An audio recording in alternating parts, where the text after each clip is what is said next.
Hey, I just wanted to do a short video about a cool feature of DS boxes that works in tandem with at least the DS Lite. I don't know if the original DS had this piece. I don't think it did. But the DS Lite and this piece right here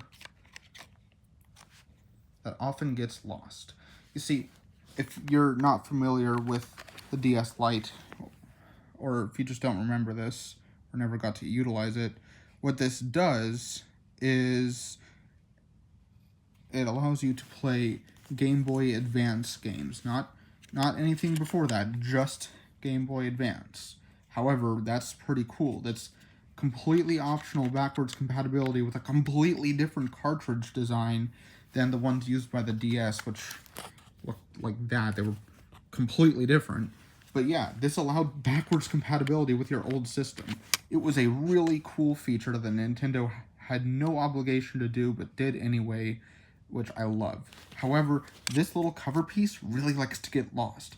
So something I have figured out how to do just tonight, just messing around, is you can use the Game Boy Advance game storage slot in your DS box to actually store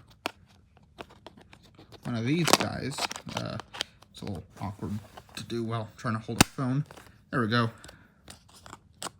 You can store this guy in here, meaning that now it's safe with my game.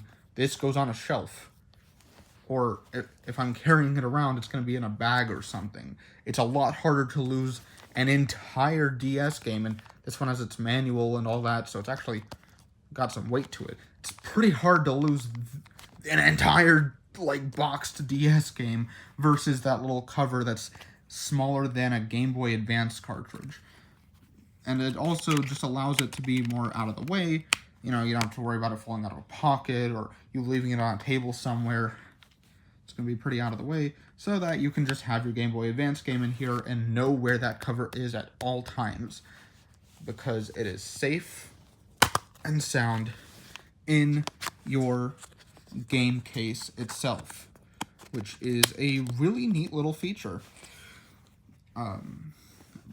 So yeah, I'm a really big fan of that, because if you keep a Game Boy Advance game in here, you can just kind of swap them out and then swap them back in, and yeah, just some cool stuff that I found out, and I wanted to show some appreciation for the old DS Lite and its backwards compatibility.